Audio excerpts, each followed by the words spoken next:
Revista Espírita, 1868, coletânea de dissertações. Apresentação. Esta obra é uma compilação das dissertações apresentadas na Revista Espírita do ano de 1868, dirigidas pelo célebre codificador da doutrina espírita, Allan Kardec. Ano 11, janeiro de 1868, número 1. Os Aissaouas ou os convulsionários da Rua Lepelletier. No número das curiosidades atraídas a Paris pela exposição, uma das mais estranhas é seguramente a dos exercícios executados pelos árabes da tribo dos Aissaouas. O Monde Illustré, de 19 de outubro de 1867, dá uma relação, acompanhada de vários desenhos das diversas cenas que o autor do artigo testemunhou na Argélia. Começa assim o seu relato: os Aissaouas formam uma seita religiosa muito espalhada na África e, sobretudo, na Argélia. Não conhecemos o seu objetivo. Dizem que sua fundação remonta a Aissa, o escravo favorito do profeta. Pretendem outros que sua confraria foi fundada por Aissa, piedoso e sábio marabu do século XVI. Seja como for, os Aissaouas sustentam que o seu piedoso fundador lhes dá o privilégio de serem insensíveis ao sofrimento. Tiramos do Petit Journal, de 30 de setembro de 1867, o relato de uma das sessões que uma companhia de Aissaoua deu em Paris, durante a exposição, primeiro no Teatro do Campo de Marte, depois na Sala da Arena Atlética da Rua Lepelletier. Sem dúvida a cena não tem o caráter imponente e terrível das que se realizam nas mesquitas, cercadas pelo prestígio das cerimônias religiosas, mas, à parte algumas nuances de detalhes, os fatos são os mesmos e os resultados idênticos, e isso é que é essencial. Aliás, tendo-se as coisas passado em plena Paris, aos olhos de numeroso público, o relato não pode ser suspeito de exagero. É o Sr. Timothée Trim quem fala. Confesso mesmo que, ontem à noite, vi coisas que deixam muito para trás os irmãos Davenport e os pretensos milagres do magnetismo. Os prodígios se dão numa pequena sala, ainda não classificada na hierarquia dos espetáculos. Isto se passa na Arena Atlética da Rua Lepelletier. Sem dúvida, eis porque se trata tão pouco dos feiticeiros, dos quais falo hoje. É evidente que tratamos com iluminados, porque eis 26 árabes que se agacham, servindo-se de castanholas de ferro para acompanhar seus cantos. Do corpo de balé muçulmano saiu, em primeiro lugar, um jovem árabe que tomou um carvão aceso. Não suspeitei que pudesse ser um carvão de calor fictício, preparado de propósito, porque senti o seu ardor quando ele passou em minha frente, e queimou o soalho, quando escapou das mãos que o seguravam. O homem tomou esse carvão ardente, colocou-o na sua boca com gritos horríveis e ali o conservou. Para mim é evidente que esses selvagens Aissaouas são verdadeiros convulsionários maometanos. No século passado houve os convulsionários de Paris. Os Aissaouas da Rua Lepelletier certamente acharam essa curiosa descoberta do prazer, da volúpia e do êxtase na mortificação corporal. Théophile Gautier, com seu estilo inimitável, descreveu as danças desses convulsionários árabes. Eis o que dizia no Moniteur de 29 de julho último: o primeiro interlúdio de dança era acompanhado por 3 grandes caixas e 3 oboés, tocando em modo menor uma cantilena de uma melancolia nostálgica, sustentada por esses ritmos implacáveis, que acabam se apoderando de nós e dão vertigem. Dir-se uma alma lamentosa, que a fatalidade forçasse a marchar com um passo sempre igual para um fim desconhecido, mas que se pressente doloroso. Logo se levantou uma dançarina, com esse ar oprimido que tem as dançarinas orientais, como uma morta que despertasse de um encantamento mágico e, por imperceptíveis deslocamentos dos pés aproximou-se do proscênio. Uma de suas companheiras juntou-se a ela e começaram, animando-se pouco a pouco, sob a pressão da medida, Essas torções de ancas, essas ondulações do torso, esses balanços de braços agitando lenços de seda raiados de ouro e essa pantomima languidamente voluptuosa, que forma o fundo da dança das bailarinas orientais. Levantar a perna para uma pirueta ou um passo de dança seria, aos olhos dessas dançarinas, o cúmulo da indecência. No fim, todo o elenco tomou parte, e notamos, entre outras, uma dançarina de uma beleza selvagem e bárbara, vestida de arcos brancos e penteada com uma espécie de chachia de cordões dobrados. Suas sobrancelhas negras unidas com surmeia ras do nariz, sua boca vermelha como um pimentão, em meio à face pálida, davam-lhe uma fisionomia ao mesmo tempo terrível e encantadora, mas a atração principal da noite era a seção dos Aissauas, ou discípulos de Aissa, a quem o mestre legou um singular privilégio de devorar impunemente tudo o que lhes apresentam. Aqui, para dar a compreender a excentricidade dos nossos convulsionários argelinos, prefiro minha prosa simples e sem arte à fraseologia elegante e sábia do mestre. Eis, então o que vi, chega um árabe, dão-lhe um pedaço de vidro para comer. Ele o toma, põe na boca e o engole inteiro. Por alguns minutos ouvem-se os seus dentes triturando o vidro. Aparece sangue na superfície dos lábios trêmulos. Engole o pedaço de vidro moído, dançando e se ajoelhando ao som dos tantãs de praxe. A este sucede um árabe que traz na mão galhos de figueira da barbária, o cacto de longos espinhos. Cada aspereza da folhagem é como uma ponta cerada.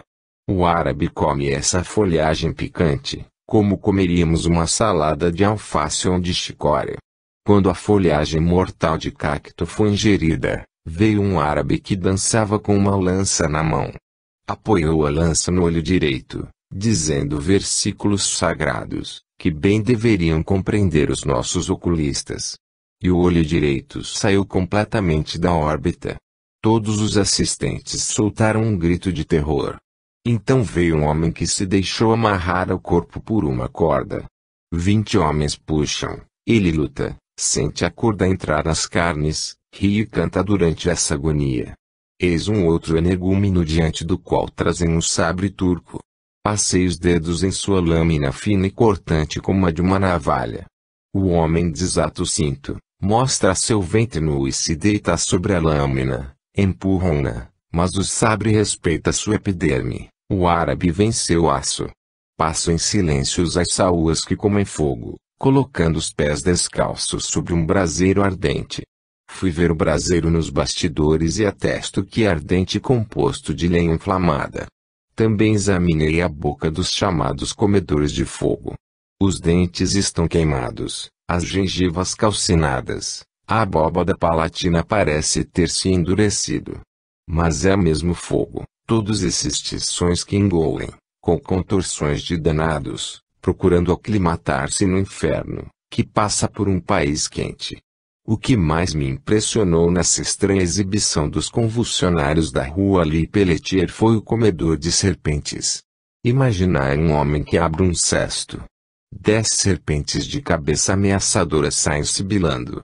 O árabe apalpa as serpentes, provoca-as e faz que se enrolem ao redor de seu tronco nu. Depois escolhe a maior e mais vivaz e com os dentes morde e lhe arranca a cauda. Então o réptil se retorce nas angústias da dor. Ela apresenta a cabeça irritada ao árabe, que põe a língua à altura do dardo. De repente, com uma dentada, arranca a cabeça da serpente e a come. Ouve-se o crepitar do corpo do réptil nos dentes do selvagem, que mostra através dos lábios ensanguentados o monstro decapitado. E, durante esse tempo, a música melancólica dos tantãs continua seu ritmo sagrado. E o devorador de serpentes vai cair, perdido e atordoado, aos pés dos cantores místicos. Até a semana passada tinham feito este exercício com serpentes da Argélia, que se poderiam ter civilizado ao caminho, mas as serpentes argelinas se acabam, como todas as coisas. Ontem era a estreia das cobras de Fontainebleau, e o argelino parecia cheio de desconfiança em relação aos nossos répteis nacionais. Vá lá quanto ao fogo devorado, suportado ao excesso, na planta dos pés e na palma das mãos. Mas o triturador de vidro e o comedor de cobras são fenômenos inexplicáveis. Nós os tínhamos visto outrora no Aduar, nas cercanias de Blida, diz o Sr. Telpeligatier, e esse sabá noturno nos deixou lembranças ainda arrepiantes. Os Aissauas, depois de excitados pela música, pelo vapor dos perfumes e esse balanço de fera que agita como uma juba sua imensa cabeleira, morderam folhas de cacto, mastigaram carvões ardentes, lamberam pás rubras, engoliram vidro moído, que se ouvia crepitar em seus maxilares, atravessaram a língua e as bochechas com agulhas para alardear, fizeram saltar os olhos fora das órbitas e andaram sobre o fio de uma yatagã de aço de Damasco, um deles, cingido num nó corrediço por 7 ou 8 homens, parecia cortado em dois, o que não os impediu, acabados os exercícios, de nos vir saudar em nosso camarote à maneira oriental e receber o seu bakshish. Das horríveis torturas a que acabam de se submeter, não restava qualquer marca. Que alguém mais sapiente nos explique o prodígio, já que de nossa parte o renunciamos. Sou da opinião de meu ilustre colega e venerado superior na grande arte de escrever, tão difícil quanto a de engolir répteis. Não procuro explicar estas maravilhas, mas era meu dever de cronista não as deixar passar em silêncio. Nós mesmos assistimos a uma sessão dos Aissauas e podemos dizer que este relato nada tem de exagerado. Vimos tudo o que aí está relatado e ainda mais. Um homem atravessar a bochecha e o pescoço com um espeto cortante em forma de lardeadeira. Tendo tocado o instrumento e examinado a coisa bem de perto, convencemo-nos de que não havia nenhum subterfúgio, e que o ferro realmente atravessava as carnes. Mas, coisa bizarra, o sangue não corria e a ferida cicatrizava-se quase instantaneamente. Vimos um outro manter na boca carvões de pedra em brasa, grandes como ovos, cuja combustão ativava pelo sopro, passeando ao redor da sala e lançando chispas. Era fogo tão real que vários espectadores com ele acenderam seus charutos. Aqui não se trata, pois, de golpes de mágica, de simulacros, nem de malabarismos, mas de fatos positivos, de um fenômeno fisiológico que confunde as mais vulgares noções da ciência. Entretanto, por mais estranho que seja, não pode ter senão uma causa natural. O que é mais estranho ainda é que a ciência parece não lhe haver prestado a menor atenção. Como é que sábios, que passam a vida procurando as leis da vitalidade, ficam indiferentes à vista de semelhantes fatos e não buscam suas causas? Julgam-se dispensados de qualquer explicação, dizendo que são meros convulsionários, como os havia no século passado. Seja, estamos de acordo. Mas, então, explicai o que se passava com os convulsionários. Já que os mesmos fenômenos se produzem hoje, aos nossos olhos, diante do público, que qualquer um pode ver e tocar, então não era uma comédia. Esses pobres convulsionários, dos quais tantos zombaram, não eram, então, prestidigitadores e charlatães, como pretenderam. Os mesmos efeitos, repetidos-se à vontade, por infiéis, em nome de Alá e de Maomé, não são, pois, milagres, como outros pensaram. Dirão que são iluminados, seja, ainda, mas, então, seria preciso explicar o que é ser iluminado. É preciso que a iluminação não seja uma qualidade tão ilusória quanto supõe, desde que seria capaz de produzir efeitos materiais tão singulares. Em todo caso, seria uma razão a mais para o estudar com cuidado. Uma vez que esses efeitos não são milagres, nem jogos de mágica, deve-se concluir que são efeitos naturais, cuja causa é desconhecida, mas que sem dúvida pode ser encontrada. Quem sabe se o Espiritismo, que já nos deu a chave de tantas coisas incompreendidas, não nos dará ainda esta. É o que examinaremos num próximo artigo. Manifestação antes da morte. A carta seguinte nos foi dirigida de Marennes, em janeiro último, Sr. Allan Kardec, Creio que teria faltado ao meu dever se, no começo deste ano, não tivesse vindo agradecer-vos a boa lembrança que houvestes por bem conservar de mim, dirigindo a Deus novas preces pelo meu restabelecimento. Sim, Senhor, elas me foram salutares e nelas bem reconheço a vossa boa influência, bem como a dos espíritos bons do que vos cercam, porque, desde 14 de maio, eu era obrigado a guardar o leito de vez em quando, em consequência de febres malignas que me tinham posto num estado muito triste. Há um mês estou melhor, agradeço-vos 1000 vezes, rogando-vos agradecer, em meu nome, a todos os nossos irmãos da Sociedade de Paris, que quiseram unir as suas preces às vossas. Como sabeis, muitas vezes tive manifestações. Mas uma das mais extraordinárias é a do fato que vou relatar. No mês de maio último, meu pai veio a Marenes passar alguns dias conosco. Mal chegou, caiu doente e morreu ao cabo de 8 dias. Sua morte me causou uma dor tanto mais viva, quanto dela eu tinha sido avisada 6 meses antes, mas não havia dado crédito. Eis o fato, no mês de dezembro precedente, sabendo que ele devia vir, tinha mobiliado um quartinho para ele, e meu desejo era que ninguém ali dormisse antes dele. Desde que manifestei tal pensamento, tive a intuição de que quem se deitasse naquela cama lá morreria, e esta ideia, que me perseguia incessantemente, apertava meu coração a ponto de não ousar mais ir àquele quarto. Contudo, na esperança de me desembaraçar dela, fui orar junto ao leito. Julguei ali ver um corpo amortalhado. Para me assegurar, levantei o cobertor e nada a vi. Então me disse que esses pressentimentos não passavam de ilusões ou de resultados de obsessões. No mesmo instante ouvi suspiros como de uma pessoa que acaba. Depois senti minha mão direita apertada fortemente por uma mão quente e úmida. Saí do quarto e ali não mais ousei entrar só. Durante 6 meses fui atormentada por esse triste aviso e ninguém lá dormiu antes da chegada de meu pai. Foi lá que ele morreu. Seus últimos suspiros foram os mesmos que eu tinha ouvido e, antes de morrer, sem que lhe pedisse, ele me tomou a mão direita e apertou da mesma maneira que eu tinha sentido 6 meses antes. A sua tinha o suor tépido que eu havia igualmente notado. Não posso, pois, duvidar que tenha sido um aviso que foi dado. Tive muitas outras provas da intervenção dos espíritos, mas que seria demasiado longo vos detalhar numa carta. Não lembrarei senão o fato de uma discussão de 4 horas que tive no mês de agosto último com 2 sacerdotes, e durante a qual me senti verdadeiramente inspirada e forçada a falar com uma facilidade de que eu própria fiquei surpresa. Lamento não poder relatar-vos esta conversa. Isto não vos surpreenderia, mas vos divertiria. Recebei, etc. Angelina de Ogé. Há todo um estudo a fazer sobre esta carta.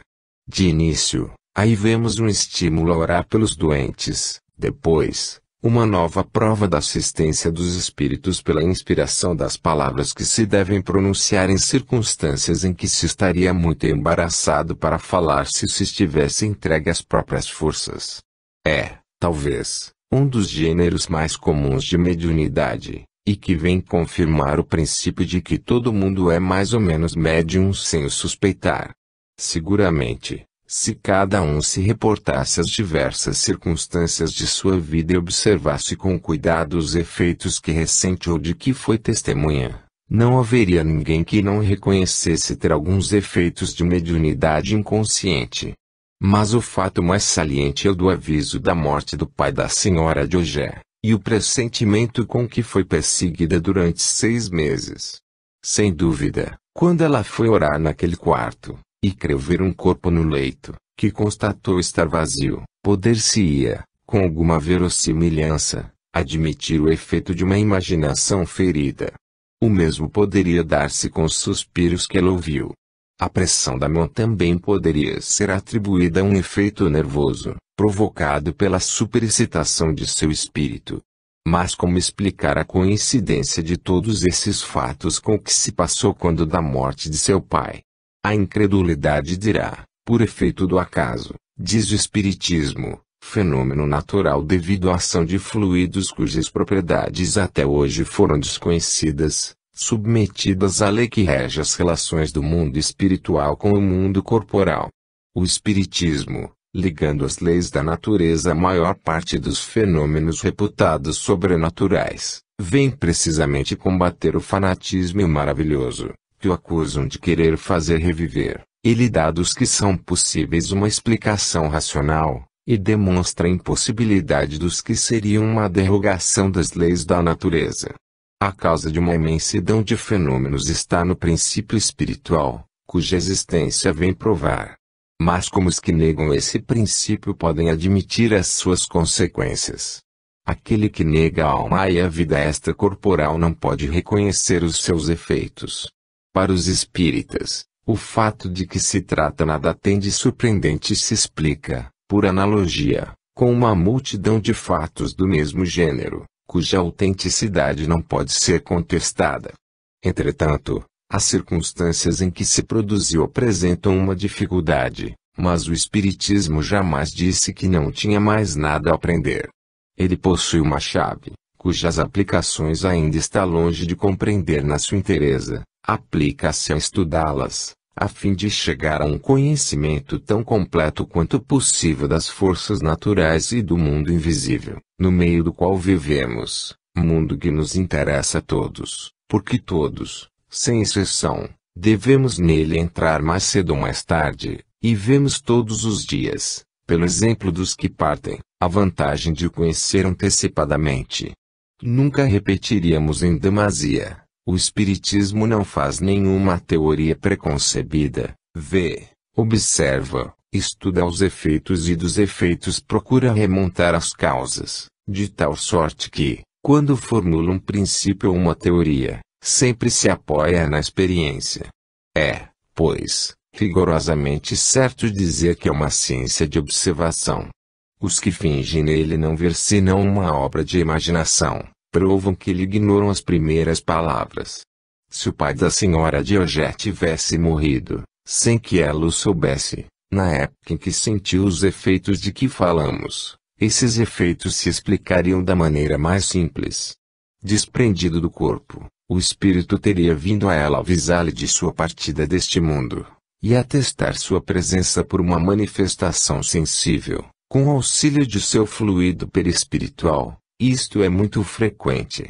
Compreendamos perfeitamente que aqui o efeito é devido ao mesmo princípio fluídico, isto é, a ação do perispírito, mas, como ação material do corpo, que ocorreu no momento da morte, pôde produzir-se identicamente 6 meses antes dessa morte, quando nada de ostensivo, doença ou outra causa, podia fazê-la pressentir. Eis a explicação a respeito, dada na Sociedade de Paris. O espírito do pai dessa senhora, em estado de desprendimento, tinha um conhecimento antecipado de sua morte da maneira por que ela se daria. Sua vista espiritual abarcando um certo espaço de tempo, para ele é como se a coisa estivesse presente, embora no estado de vigília não lhe conservasse qualquer lembrança. Foi ele próprio que se manifestou à sua filha, 6 meses antes, nas condições que deviam se produzir, a fim de que, mais tarde, ela soubesse que era ele que, estando preparada para uma separação próxima, não ficasse surpreendida com a sua partida. Ela mesma, como espírito, tinha conhecimento disto, porque os dois espíritos se comunicavam em seus momentos de liberdade.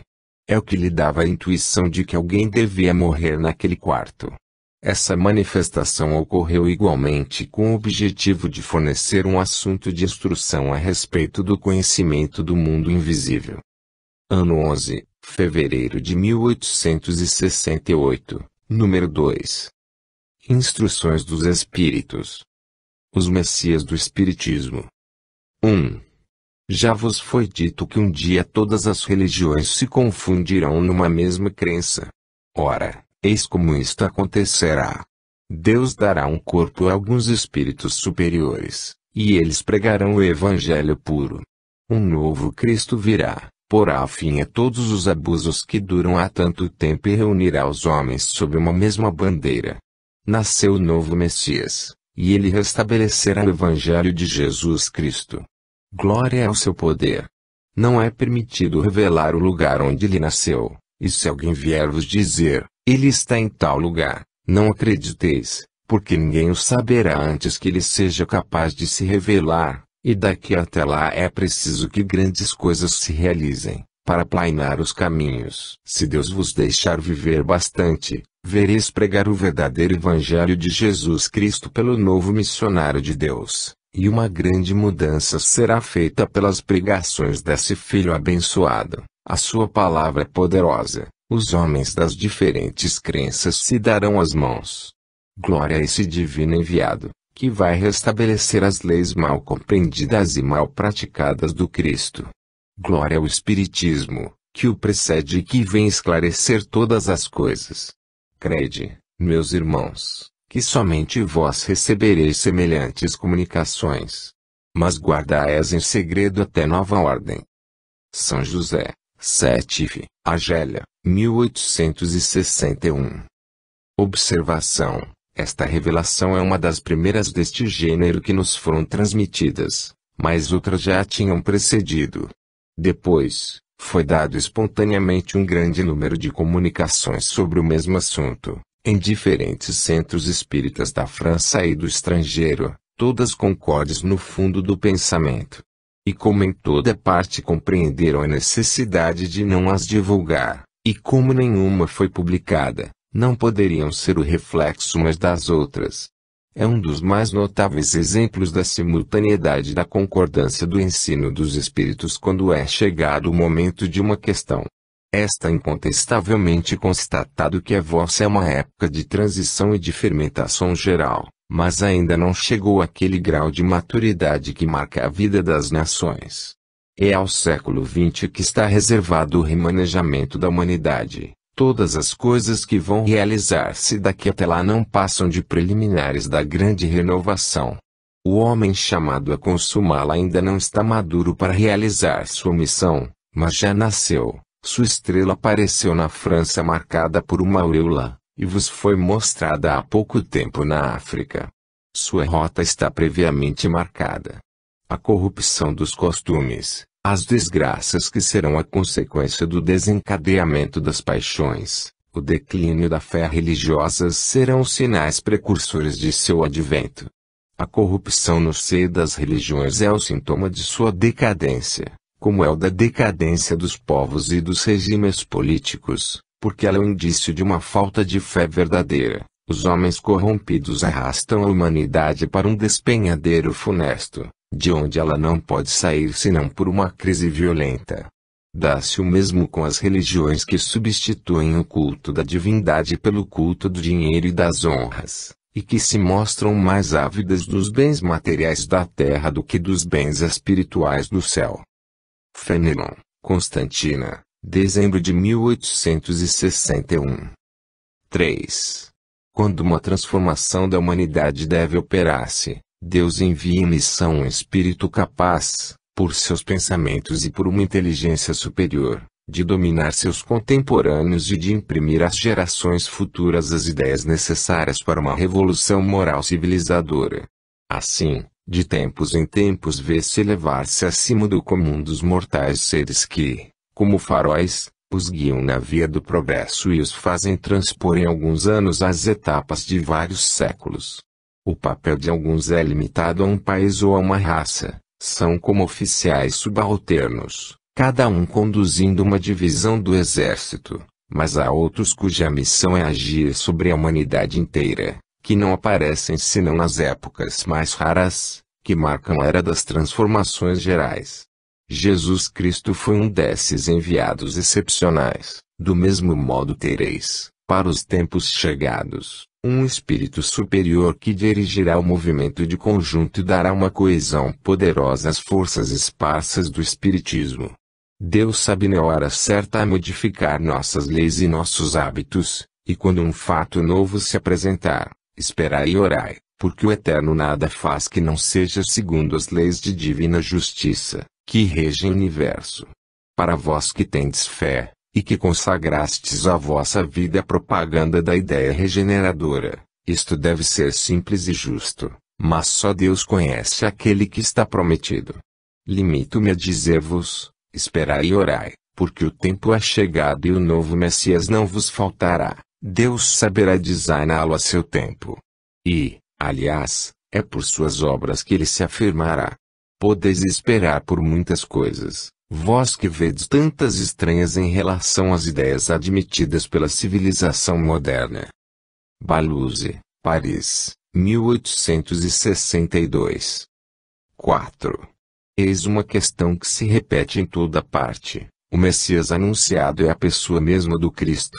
Ao lado de Deus estão numerosos espíritos chegados ao topo da escala dos espíritos puros, que mereceram ser iniciados em seus desígnios, para dirigirem a sua execução. Deus escolheu dentre eles seus enviados superiores, encarregados de missões especiais. Podeis chamá-los Cristos, é a mesma escola, são as mesmas ideias modificadas conforme os tempos. Não fiqueis, pois, admirados de todas as comunicações que vos anunciam a vinda de um Espírito poderoso sob o nome do Cristo. É o pensamento de Deus revelado numa certa época, e que é transmitido pelo grupo dos espíritos superiores que se acercam de Deus e recebe as suas emanações para presidir o futuro dos mundos que gravitam no espaço. O que morreu na cruz tinha uma missão a cumprir, e essa missão se renova hoje por outros espíritos desse grupo divino, que vem, eu vos repito, presidir aos destinos de vosso mundo. Se o Messias de que falam essas comunicações não é a personalidade de Jesus, é o mesmo pensamento. É aquele que Jesus anunciou, quando disse, eu vos enviarei o Espírito de verdade, que deve restabelecer todas as coisas, isto é, reconduzir os homens à sã interpretação de seus ensinamentos, porque ele previa que os homens se desviariam do caminho que lhes havia traçado. Aliás, era preciso completar o que então não lhes havia dito, porque não teria sido compreendido. Eis porque uma multidão de espíritos de todas as ordens, sob a direção do Espírito de verdade, veio a todas as partes do mundo e a todos os povos, revelar as leis do mundo espiritual, cujo ensino Jesus havia adiado, e lançar, pelo Espiritismo, os fundamentos da nova ordem social.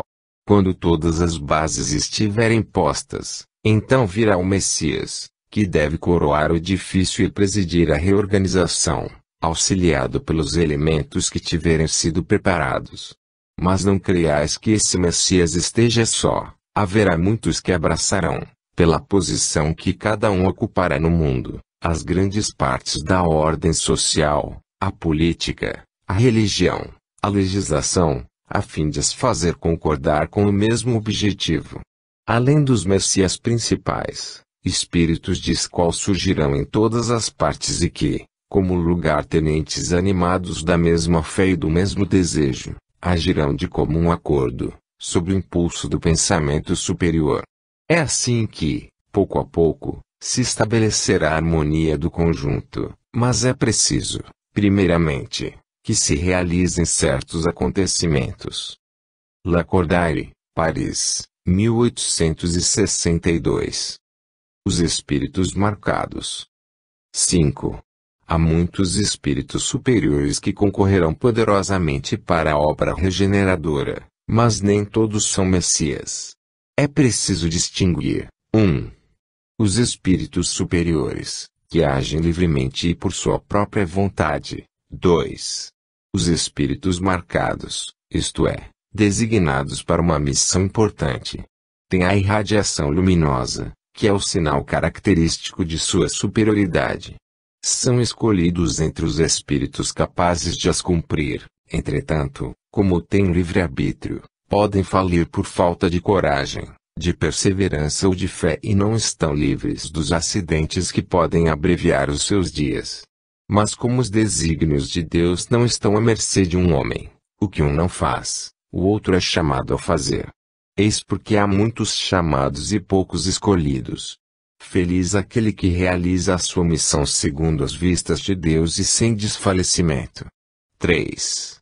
Os Messias, seres superiores, chegados ao mais alto grau da hierarquia celeste, depois de terem atingido uma perfeição que os torna infalíveis daí por diante, e acima das fraquezas humanas, mesmo na encarnação.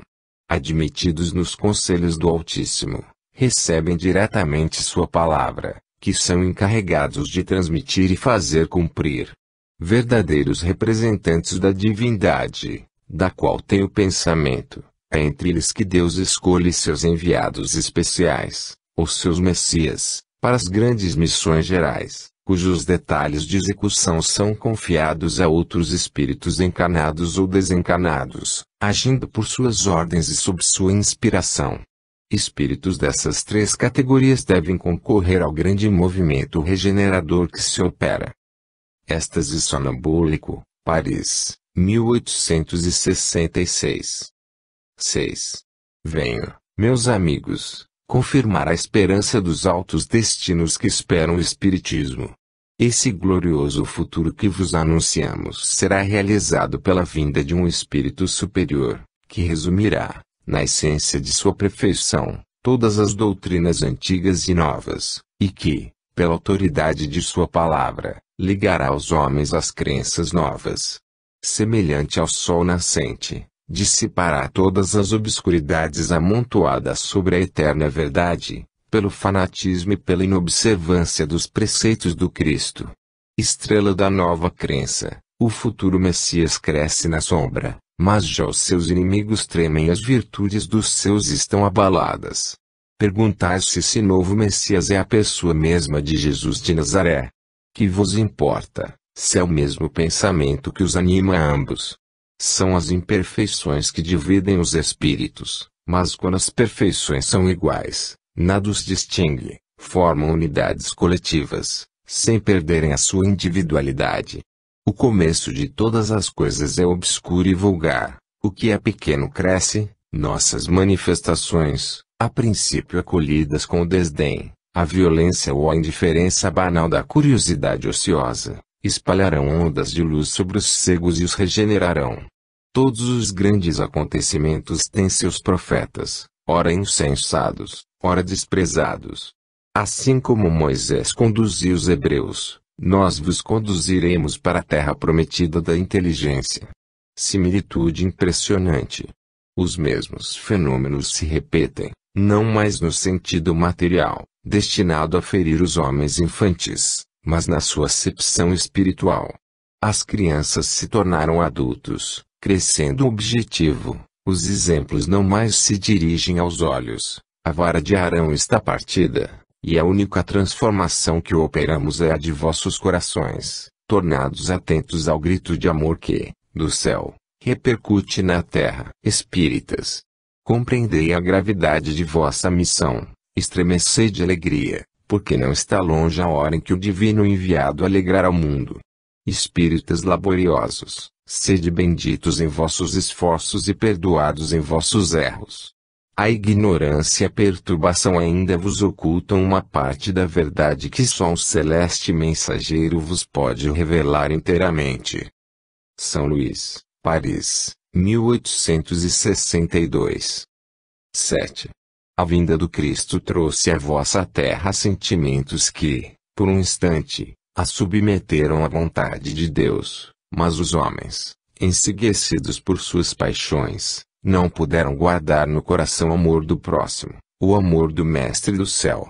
O enviado do Todo-Poderoso abriu à humanidade a estrada que conduz à mansão dos bem-aventurados, mas a humanidade recuou um passo imenso que o Cristo a tinha feito dar, caiu no ramerrão do egoísmo, e o orgulho a fez esquecer o seu Criador. Deus permite que ainda uma vez sua palavra seja pregada na terra, e tereis que o glorificar porque fostes dos primeiros a quem ele se dignou chamar a crer no que mais tarde será ensinado. Rejubilai-vos, porque estão próximos os tempos em que essa palavra se fará ouvir.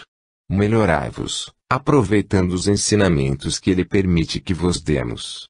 Que a árvore da fé, que neste momento finca raízes tão vigorosas, produza seus frutos, que esses frutos amadureçam, como amadurecerá a fé que hoje anima alguns entre vós.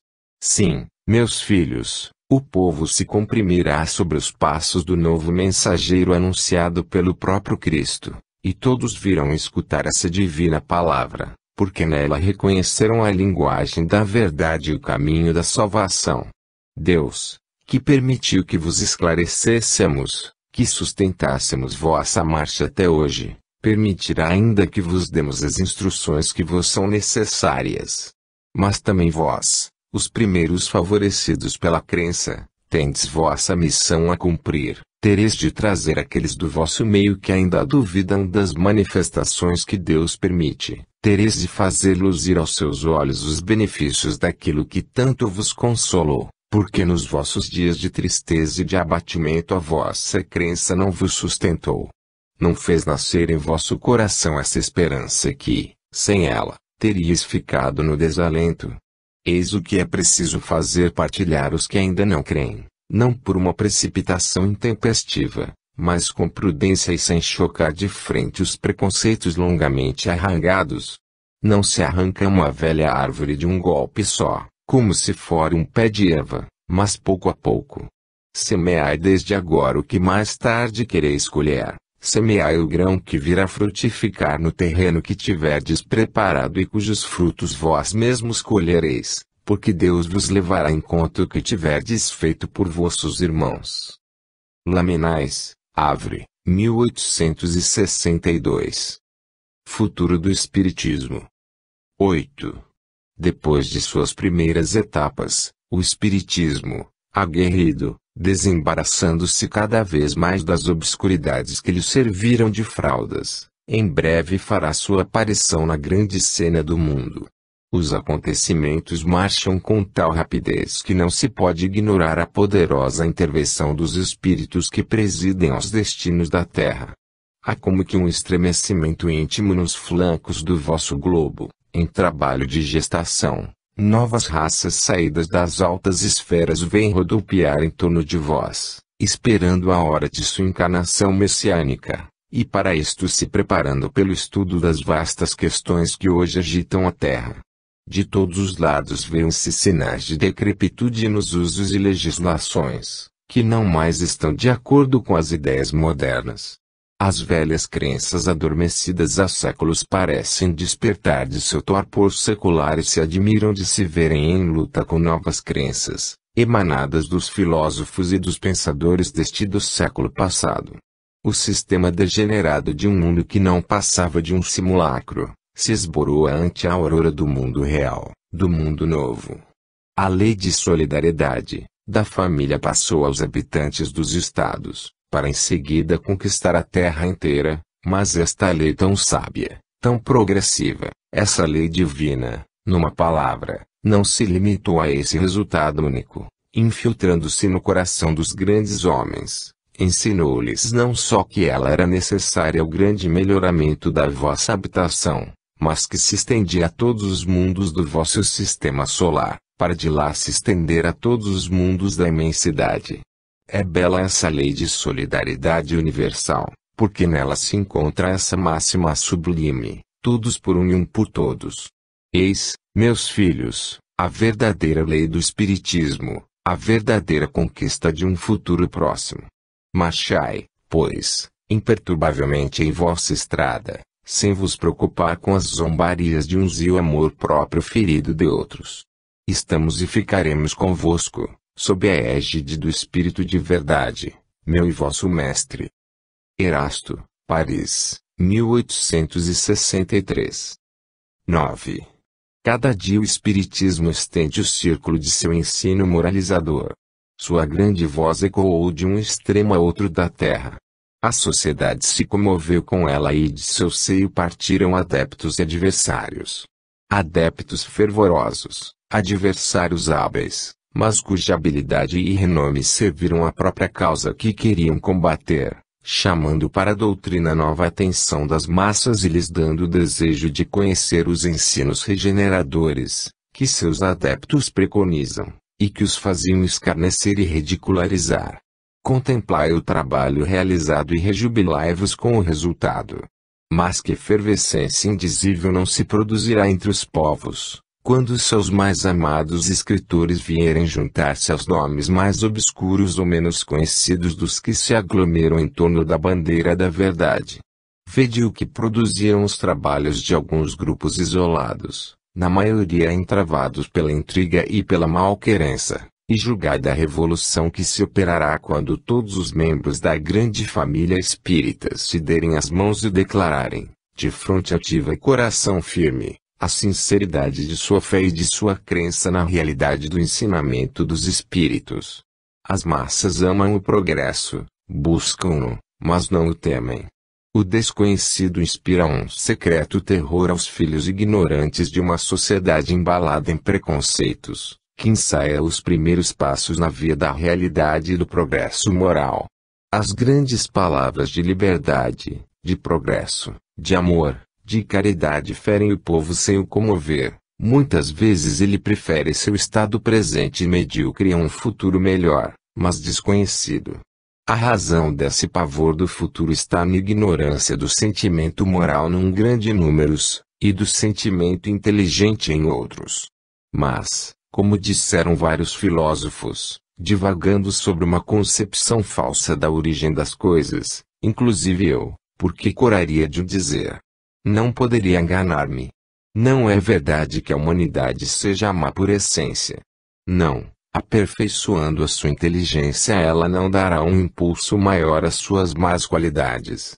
Afastai de vós esses pensamentos desesperadores, que repousam num falso conhecimento do espírito humano.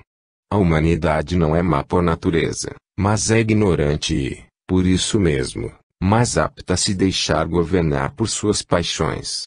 É progressiva e deve progredir para atingir os seus destinos. Esclarecei-a, mostrai seus inimigos ocultos na sombra, desenvolvei sua essência moral, nela inata, e apenas adormecida sob a influência dos maus instintos e reanimareis a centelha da eterna verdade, da eterna presciência do infinito, do belo e do bom, que reside para sempre no coração do homem, mesmo o mais perverso.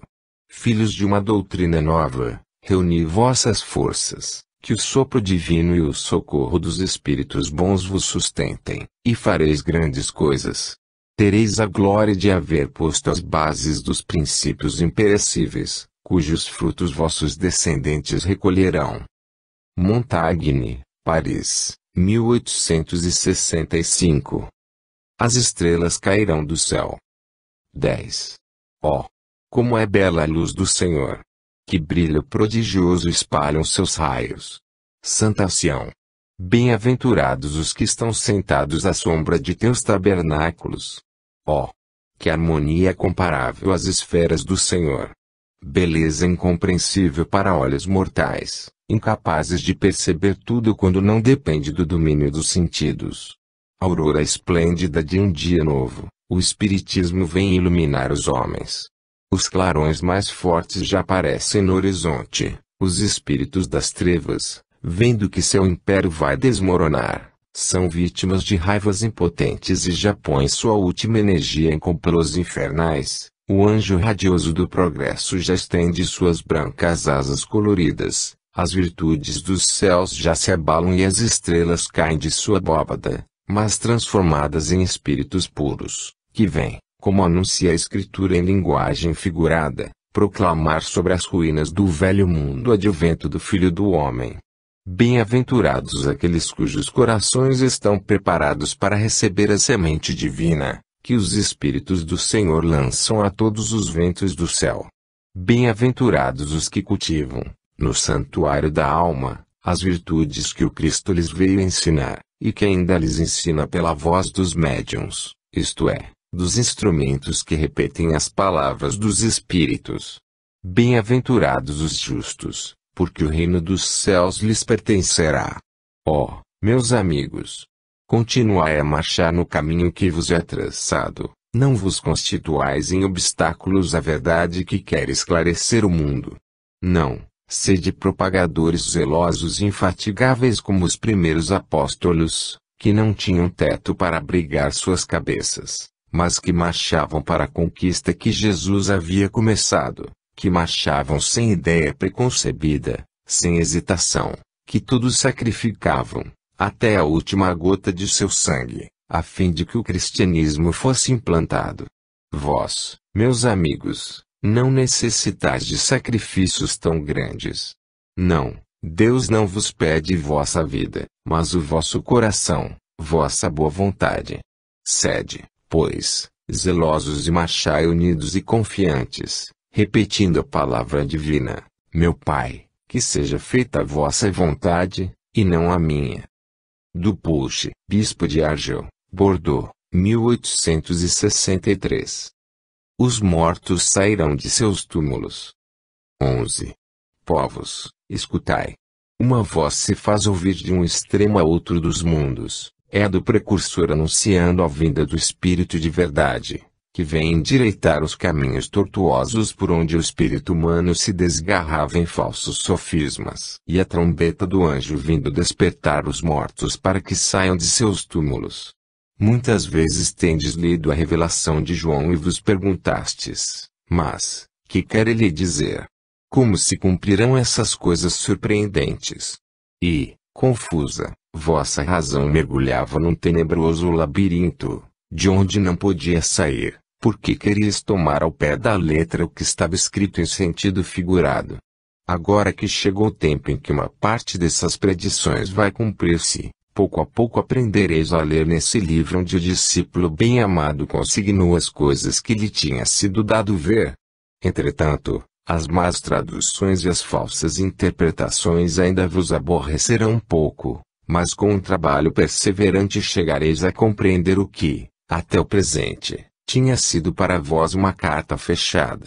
Apenas compreendei que, se Deus permite que os selos sejam levantados mais cedo para alguns, não é para que esse conhecimento fique estéril em suas mãos, mas para que, pioneiros infatigáveis, desbravem as terras incultas, é para que fecundem com o doce orvalho da caridade os corações ressequidos pelo orgulho e impedidos pelos embaraços mundanos, onde a boa semente da palavra de vida não pôde ainda germinar. Quantos encaram a vida humana como devendo ser uma festa perpétua, em que as distrações e os prazeres se sucedem sem interrupção.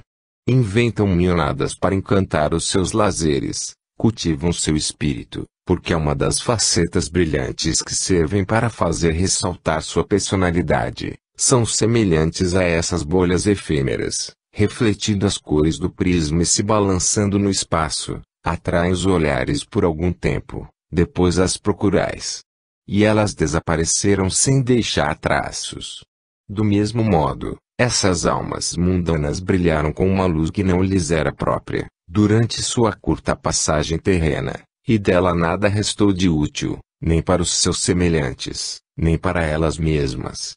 Vós que conheceis o valor do tempo, vós a quem as leis da eterna sabedoria são reveladas pouco a pouco, sede nas mãos do Todo-Poderoso, instrumentos dóceis servindo para levar a luz e a fecundidade a essas almas, das quais é dito: têm olhos e não veem, ouvidos e não escutam, porque se tendo desviado do facho da verdade e escutado a voz das paixões, sua luz não passa de trevas, em meio das quais o espírito não pode reconhecer a estrada que o faz gravitar para Deus. O Espiritismo é essa voz poderosa que já repercute até os confins da terra, todos a ouvirão. Felizes os que, não tapando voluntariamente os ouvidos, sairão de seu egoísmo, como fariam os mortos de seus sepulcros, e daí por diante realizarão os atos da vida verdadeira, a do espírito se desembaraçando dos entraves da matéria, como fez Lázaro de seu sudário, a voz do Salvador. O Espiritismo marca a hora solene do despertar das inteligências que usaram o seu livre-arbítrio para se demorarem nos atalhos lamacentos, cujos miasmas deletérios infectaram a alma com um veneno lento, que lhe dá as aparências da morte. O Pai Celeste tem piedade desses filhos pródigos, caídos tão baixo que nem mesmo pensam na morada paterna, e é para eles que permite essas manifestações brilhantes, destinadas a convencer que, além deste mundo de formas perecíveis, a alma conserva a lembrança, o poder e a imortalidade. Possam eles, esses pobres escravos da matéria, sacudir o torpor que os impediu de ver e compreender até hoje, possam estudar com sinceridade, a fim de que a luz divina, penetrando sua alma, dele expulse a dúvida e incredulidade. João Evangelista, Paris, 1866. O juízo final. 12. Jesus virá sobre as nuvens para julgar os vivos e os mortos. Sim, Deus o enviará, como envia todos os dias, para fazer esta justiça soberana nas planícies imensas do éter. Ah! Quando São Tiago foi precipitado do alto da torre do templo de Jerusalém, pelos pontífices e fariseus, por ter anunciado ao povo reunido esta verdade ensinada pelo Cristo e seus apóstolos, lembrai-vos de que a esta palavra do justo a multidão se prosternou, exclamando: Glória a Jesus, Filho de Deus, no mais alto dos céus. Ele virá sobre as nuvens proferir suas temíveis sentenças. Não é vos dizer, ó espíritas, que ele vem perpetuamente receber as almas dos que entram na erraticidade. Passai à minha direita, diz o pastor às suas ovelhas, vós que agistes bem, segundo as vistas de meu Pai, passai à minha direita e subi para ele. Quanto a vós, que vos deixastes dominar pelas paixões terrenas, passai à minha esquerda, estáis condenados. Sim, estáis condenados a recomeçar o caminho percorrido, em nova existência terrestre, até que vos tenhais saciado de matérias e iniquidades, e que, enfim, tenhais expulsado o impuro que vos domina. Sim, estáis condenados, ide e voltai ao inferno da vida humana, enquanto vossos irmãos da minha direita vão se precipitar nas esferas superiores, de onde as paixões da terra estão excluídas, até o dia em que entrarem no reino de meu Pai, por uma maior purificação. Sim, Jesus virá julgar os vivos e os mortos. Os vivos, os justos, os da sua direita, os mortos, os impuros, os da sua esquerda, e quando brotarem as asas dos justos, a matéria ainda se apossará dos impuros. E isto até que estes saiam vencedores dos combates contra a impureza e enfim se despojem, para sempre, de suas crisálidas humanas. Ó espíritas! Vedes que a vossa doutrina é a única que consola, a única que dá esperança, não condenando a uma danação eterna os infelizes que se comportaram mal durante alguns minutos da eternidade, a única, enfim, que preside ao fim verdadeiro da terra pela elevação gradual dos espíritos. Progredi, pois, despojando o homem velho, para entrar na região dos espíritos amados por Deus. Erasto, Paris, 1861. 13. O sociedade em geral ou, melhor dizendo, a reunião dos seres, tanto encarnados quanto desencarnados, que compõem a população flutuante de um mundo, numa palavra, a humanidade, não é senão uma grande criança coletiva que, como todo ser dotado de vida, passa por todas as fases que se sucedem em cada um, desde o nascimento até a mais avançada idade, e assim como o desenvolvimento do indivíduo é acompanhado por certas perturbações físicas e intelectuais, que se dão mais particularmente em certos períodos da vida, a humanidade tem as suas doenças de crescimento, suas perturbações morais e intelectuais. É uma dessas grandes épocas que terminam um período e que começa outro que vos é dado assistir.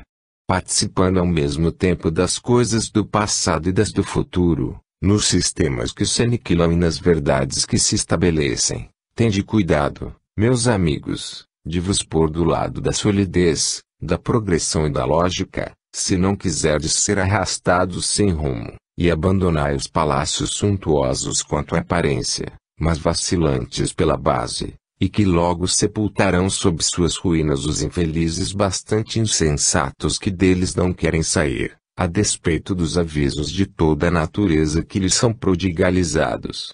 Todas as frontes se tornam sombrias, e a calma aparente que desfrutais não serve senão para acumular maior número de elementos destruidores. Algumas vezes a tempestade que destrói o fruto dos suores de um ano é precedida por mensageiros que permitem tomar as precauções necessárias para evitar, tanto quanto possível, a devastação. Desta vez não será assim.